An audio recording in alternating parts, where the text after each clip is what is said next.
today is log burner day. I've already done quite a bit, to be fair, before I started filming, because well, I just tend to crack on with stuff. I've moved this unit out slightly from the wall and then put a back on it. Then to the back I've attached this aluminium plate to deflect some of the heat, to stop it going into the wood. I've also put this nice little rail on so I can rest logs up here. I've kind of pre-built the flue. It's still going to need to be taken apart and sealed up with heat paste. I've already also done the initial burn on it. So whenever you get a log burner, you set it up outside and heat it up, because any of the paints and chemicals that you use on it just smoke off. So maybe oils, greases, the paint needs to like bake on, and it's just better just to do that outside rather. There's always going to be one person that says that this aluminium here isn't enough to deflect the heat. Well, there's always going to be somebody that says that it needs to be thicker, it needs to be a different metal.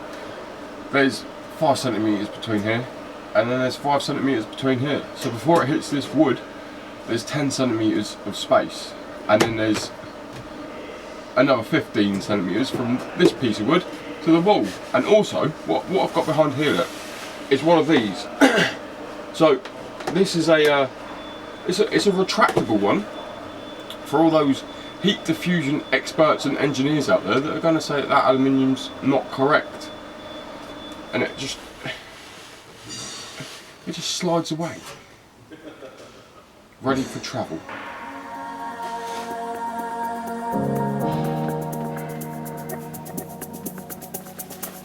This is a 4-inch or 100mm, or in layman's terms 10 centimeter flue.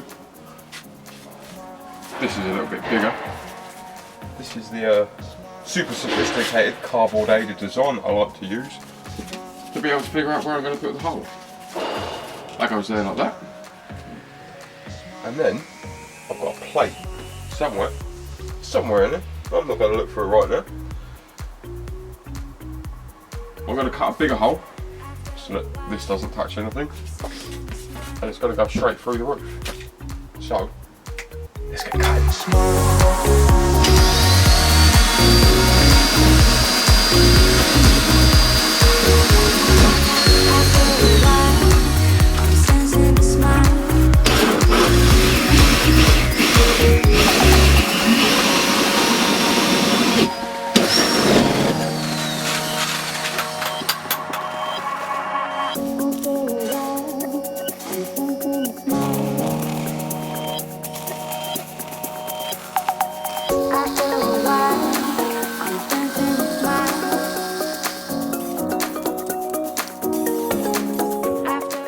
Here you can see me cutting down the length of the jigsaw blade because it was hitting on the inner skin of the roof, so I just needed a little bit of a shorter blade. So a couple of seconds, edited the length of the blade and carried on.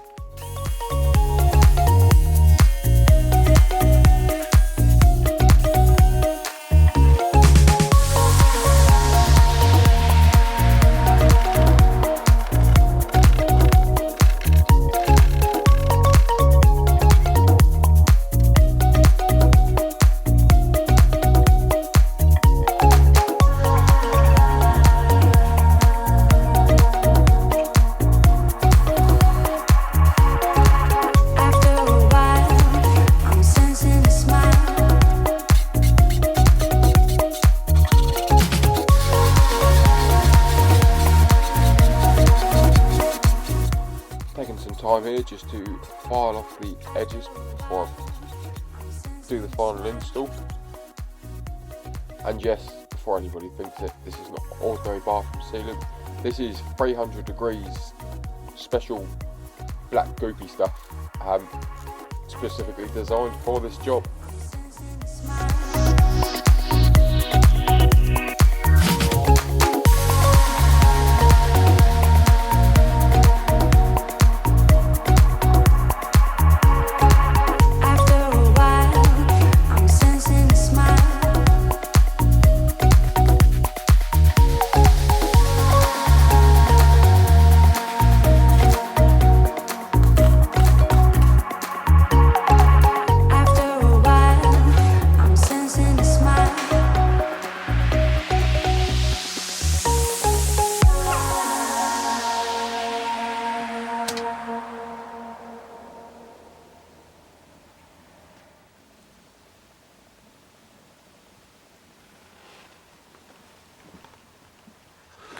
I've also treated myself to one of these little magical heaty fan things. As you can see, it spins and it blows the hot air that's coming off of this all over the place. It blows it all over there and redistributes the heat. But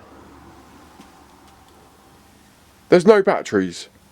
It makes its own power from in there, or between these two pieces.